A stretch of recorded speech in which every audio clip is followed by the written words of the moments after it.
মরুভূমির প্রাণী সান্ডা নিয়ে তোলপাড় চলছে বাংলাদেশে। ফেসবুক হয়ে গেছে কফিলের ছেলে আর সান্ডাময়। জনপ্রিয়তার বিচারে বর্তমানে দেশে পরিমণের চেয়ে সান্ডা বেশি জনপ্রিয়। সান্ডা নিয়ে এমন মাতামাতি চলতে থাকলে দেশি গুইসাপ বিপদে পড়তে পারে। অনেকে তখন সান্ডা মনে করে গুইসাপের বিরিয়ানি খাওয়া শুরু করবে। তবে কেকা ফেরদৌসী যাতে সান্ডা সম্পর্কে জানতে না পারে সে ব্যাপারে সতর্ক থাকতে হবে। উনি হয়তো সান্ডার রেসিপি নিয়ে হাজির হবেন। অতীতে তিনি মুরগির ভেতর নুডলস ঢুকিয়েছেন, এবার হয়তো সান্ডার ভেতরে ঢোকাবেন। যাদের 4 বিয়ে করার শখ আছে কিন্তু শক্তি নেই, তারা সান্ডার তেল ব্যবহার করতে পারে। বিশেষ শক্তিবর্ধক এই তেলের জাদুতে নাকি আরব শেখরা বিয়ে করে হালি পূর্ণ করেন। সান্ডা নিয়ে আলোচনা শুরুটা হয় ফেসবুকে ছড়িয়ে পড়া কিছু ভিডিওর মাধ্যমে। আরবের দেশগুলোতে বসবাসকারী বাংলাদেশিদের অনেকে সোশ্যাল মিডিয়ায় কফিলের জন্য সান্ডা ধরার ভিডিও দিচ্ছেন, কেউ শেয়ার করছেন ছবি। বিষয়গুলো নিয়ে হাসি ঠাট্টাও কম হচ্ছে না, অনেকে তো মিমও বানাচ্ছেন। আসলে সান্ডা হলো আগামীদের পরিবারের টিকটিকিদের একটি গণ, অর্থাৎ এটি টিকটিকির মতোই একটি প্রাণী। এর আদি নিবাস আফ্রিকা ও মধ্যপ্রাচ্য। আরব উপদ্বীপের অভ্যন্তরীণ ও পূর্বাঞ্চলে বসবাসকারী কিছু বেদুইন জনগোষ্ঠী খাদ্য হিসেবে সান্ডা খেয়ে থাকে।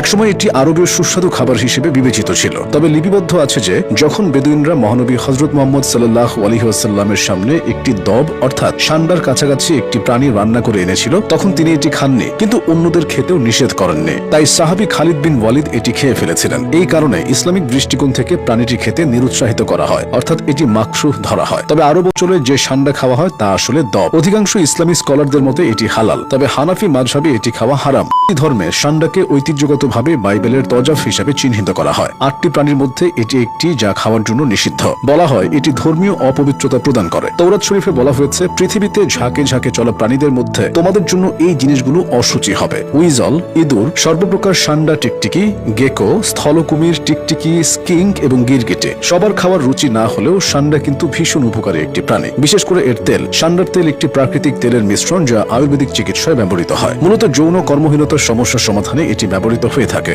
বলা হয় এই তেল পুরুষদের মধ্যে ইরেকটাইল ডিসফাংশন এবং অন্যান্য যৌন সমস্যার সমাধানে সাহায্য করতে পারে। সান্ডা নামক প্রাণীটি কাটা লেজযুক্ত টিকটিকি, ইউরোমাস্টিক্স মাস্টিগুর বা সান্ডা টিকটিকি নামেও পরিচিত। এদের একটি বিশেষ বৈশিষ্ট্য হলো মোটা ও শক্তিশালী লেজ যা কাটার মতো খাঁজযুক্ত। আত্মরক্ষার জন্য লেজ ব্যবহার করে প্রাণীটি। সান্ডা মূলত তৃণভোজী, তবে কখনো কখনো এরা পোকামাকড় ও অন্যান্য ছোট প্রাণী, বিশেষ করে ছোট আকারের টিকটিকি খেয়ে থাকে। জাগ্রত অবস্থার এই প্রাণী বেশিরভাগ সময় ব্যয় করে রোদ পোহাতে, আর রাতের বেলা অথবা কোনো বিপদের সময় আশ্রয় নেয় ভূগর্ভস্থ গর্ত বা কক্ষে। সাধারণত পাহাড়ি ও পাথুরে অঞ্চলে বসবাস করতে পছন্দ করে সান্ডা, কারণ এটি নিরাপদ আশ্রয়স্থল এবং সহজলভ্য উদ্ভিদজাত খাদ্য পাওয়া যায়। বন্য পরিবেশে তারা সাধারণত আশেপাশে সহজলভ্য যে কোনো গাছপালা খেয়ে থাকে। ডিম থেকে সদ্য ফুটে ওঠা বাচ্চা সান্ডারা প্রথমে মায়ের মল খায়। এই কাজটি করে সঠিক অন্ত্র জীববৈচিত্র্য গঠনের জন্য, যা উদ্ভিদ ভিত্তিক খাদ্য হজমের জন্য অত্যন্ত গুরুত্বপূর্ণ। বন্য পরিবেশে প্রাপ্তবয়স্ক সান্ডার মধ্যে বছরের নির্দিষ্ট সময়ে পোকামাকড় খাওয়ার প্রবণতা দেখা যায়, বিশেষ করে যখন গ্রীষ্মকালীন আবহাওয়া অত্যন্ত গরম হয় এবং গাছপালা ভিত্তিক খাদ্য